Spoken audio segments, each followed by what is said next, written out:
নমস্কার বন্ধুরা, জবজেনিক্স ইউটিউব চ্যানেলে আপনাদের প্রত্যেককে স্বাগত। ডিএ নিয়ে অত্যন্ত গুরুত্বপূর্ণ একটি আপডেট নিয়ে উপস্থিত হয়েছি, যেটা প্রতিটা সরকারি কর্মীর জানা প্রয়োজন। প্রথম হেডলাইনেই আপনারা দেখতে পাচ্ছেন, রাজ্য সরকারি কর্মীদের জন্য খুশির খবর।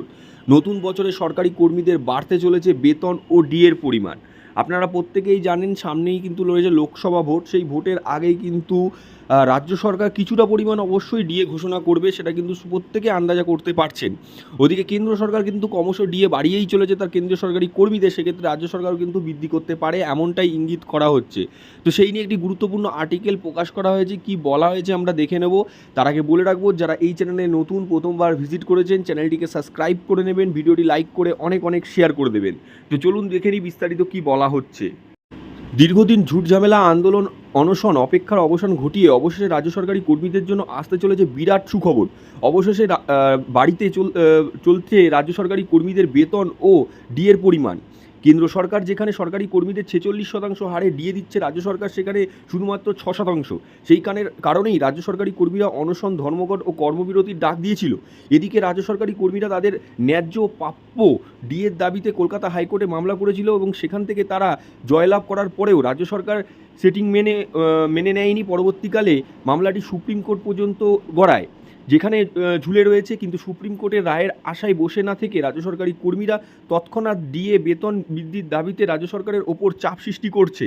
বছর গড়িয়ে আবার আসতে চলেছে নতুন বছর। সারা বছর ধরে রাজ্য সরকারি কর্মীরা রাজ্য সরকারের কাছে দাবি জানিয়ে গেল, সরকারের পক্ষ থেকে কোনো প্রতিক্রিয়া আসেনি। ইতিমধ্যে আনন্দবাজারে দেওয়া এই সাক্ষাৎকারে মানস ভূঁইয়া জানান, আগামী জানুয়ারি মাসে রাজ্য সরকারি কর্মীদের কর্মী সম্মেলন রয়েছে এবং সেখানে উপস্থিত হতে পারেন রাজ্যের মুখ্যমন্ত্রী মমতা বন্দ্যোপাধ্যায়। এরপর সেখান থেকে রাজ্য সরকারি কর্মীদের সুবিধা অসুবিধার কথা শোনা হবে এবং আরও জল্পনা উঠছে, এরপরেই রাজ্য সরকার 3% থেকে 5% মহার্ঘ ভাতা বৃদ্ধি করতে পারে। এখানটাকে ইম্পর্টেন্ট দেখতে পাচ্ছেন, 3% থেকে কিন্তু 5% ডিএ ঘোষণা করতে পারে রাজ্য সরকার। রাজ্য সরকারি কর্মীরা 10% মহার্ঘ ভাতা পেয়ে যাচ্ছেন। ইতিমধ্যেই মুখ্যমন্ত্রী মমতা বন্দ্যোপাধ্যায় প্রশাসনিক সভা জানিয়েছেন, প্রতি বছর 3% হারে মহার্ঘ ভাতা দেওয়া হয়। সেই অনুযায়ী আবারও নতুন বছরে আসতে চলেছে, তাই জানুয়ারি মাস থেকে হয়তো রাজ্য সরকারি কর্মীদের 3% মহার্ঘ ভাতা পেতে পারে। জানুয়ারি কি সত্যিই ডিএ বাড়বে?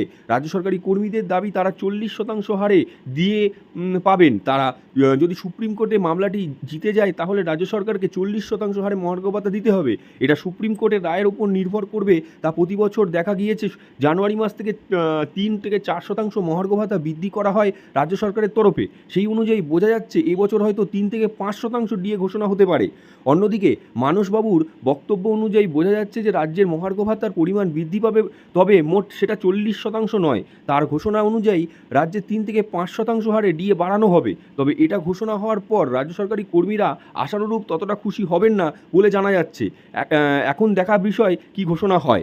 এক্ষেত্রে দেখতে পাচ্ছেন, সামনে আমি বলেছিলাম লোকসভা ভোট, সেই নিয়ে কিন্তু মানস ভূঁইয়া জানিয়ে দিয়েছেন যে জানুয়ারি মাসে কিন্তু রাজ্য সরকারি কর্মীদের সাথে কিন্তু সংগঠন রয়েছে, আলোচনা রয়েছে, সেখানে মুখ্যমন্ত্রী নিজে উপস্থিত থাকবেন এবং 3 থেকে 5% ডিএ কিন্তু ঘোষণা হওয়ার সম্ভাবনা রয়েছে। প্রতি বছরই 3 থেকে 4% ডিএ ঘোষণা হয়, এবছর কিন্তু 3 থেকে 5% ডিএ ঘোষণা করতে পারে স্বয়ং মুখ্যমন্ত্রী। তো গুরুত্বপূর্ণ আপডেট ছিল, আপনাদের সাথে তুলে ধরলাম। অবশ্যই লাইক করে বন্ধুদের মাঝখানে শেয়ার করে দেবে।